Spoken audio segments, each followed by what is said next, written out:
So recently, Netanyahu quoted a verse from the Bible about the Amalekites. So many people don't know what this is. I know that the period he's talking about is close to the period when Moses and the Israelites were in the desert. What does Netanyahu mean by this, and what happened there?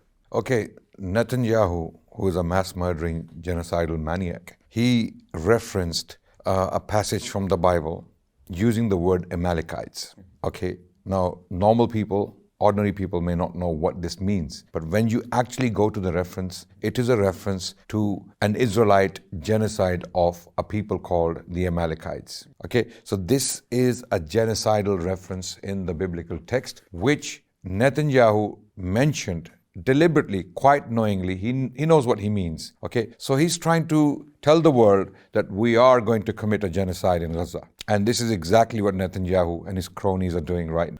So, some of you guys might have heard the words of Benjamin Netanyahu, who compared the recent war against Hamas to the war of the Israelites, the Hebrews, against the Amalek people.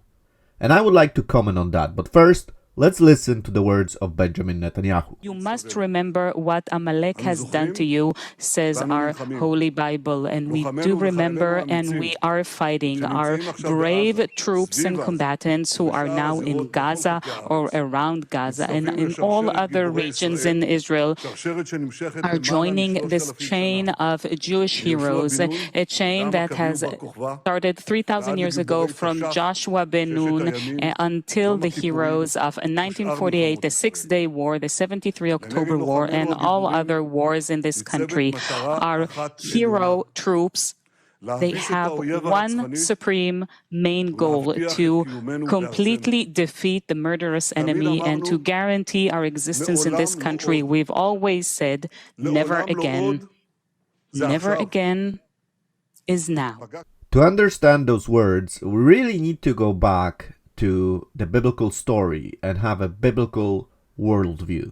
Since the Almighty God, through a sovereign decision, decided that the descendants of Abraham, Isaac, and Jacob will be creating a line through which a Messiah will come that will destroy the evil powers of this world and restore humanity to a proper relationship with God, those people, the chosen people by God, have become a target of many, many attacks by the evil ones. The attacks on God's chosen people are determined, are focused to stop God's plan of salvation for humanity, because God has sovereignly decided that it is through this line that was created by Abraham, Isaac, and Jacob, He will redeem the world. Have you ever wondered why the Jewish people are so hated throughout the years, throughout the history of humanity? This small nation that is a fraction of humanity has always been hated by the sinful world. Why is that? Of course, when we think about the hate towards the Jewish people, we often think about the Holocaust and the modern anti-Semitism that we see every day. But this hatred goes back to ancient times. Did you know that one of the first mentions of Israel from the secular sources is the Merneptah's tale coming from the 13th century BC? And this tale, created by this pharaoh of Egypt, says those words: Israel is no more. This is the desire of the sinful world, so that Israel would be no more. And we see this desire from the very beginning of the creation of Israel, up to this day. This timeless hatred had many forms, but all of those forms, all of those nations that in history hated Israel and wanted to destroy this tiny nation, are of a specific nature that we know from the Bible. And it is the Amalek that has become the eponym of the evil and gloomy hatred towards the Jewish people. The historic people of Amalek have disappeared from history, and they have been defeated physically, but their spirit continues and takes many different forms in many different geographical locations and in many different times. And this spirit of hatred towards the Jewish people takes on today different forms, different masks. Some of them are very primitive, very up to your face kind of hatred, as we saw on the 7th of October, where there was just a cruel, raw hatred towards the Jewish people. But there are also other hatreds that are more sophisticated, that are hidden, but they are also very, very dangerous. What is interesting is that the Amalek people are not as spectacular in the Bible as other enemies of Israel, like the Babylonians, the Assyrians, the Romans. But as the people of Israel are about to enter the Promised Land, they are reminded by God to remember the evil done to them by Amalek. Let's listen. Remember what Amalek did unto thee by the way, when ye were come forth out of Egypt, how he met thee by the way, and smote the hindmost of thee, even all that were feeble behind thee, when thou wast faint and weary, and he feared not God. Therefore it shall be, when the Lord thy God hath given thee rest from all thine enemies round about, in the land which the Lord thy God giveth thee for an inheritance to possess it, that thou shalt blot out the remembrance of Amalek from under heaven. Thou shalt not forget it. After a great and spectacular miracle that God has done when he collapsed the waters of the Red Sea upon the great armies of Egyptians, the Hebrews were finally feeling a breath of freedom. They were going forward, and they were looking hopefully to the time that they had given to them by God. And it is then when Israel is confronted by a new enemy that attacks in a very cruel way and uses all the weaknesses it can find. Those people are ruthless. They don't have any honor. They only want to cause harm, and they want destruction and pain. And their action become a symbol of hatred, of anti-Semitism towards the Jewish people that is carried throughout history.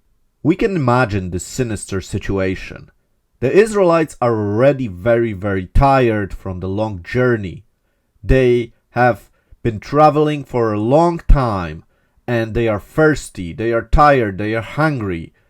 And this column of people starts to divide. The strongest go forward and strong. They create the head of the column. But the weaker ones, the children, the women, the sick, they cannot keep up. They are at the end of the column.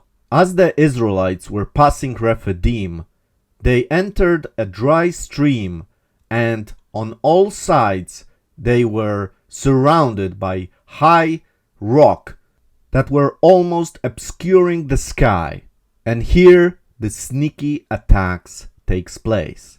It doesn't attack the warriors at the front of the column, but it attacks at the end of the column, where the weak are, where the children are, where the women are, that cannot defend themselves, that are attacked from the back. This is the kind of attack that Amalek did.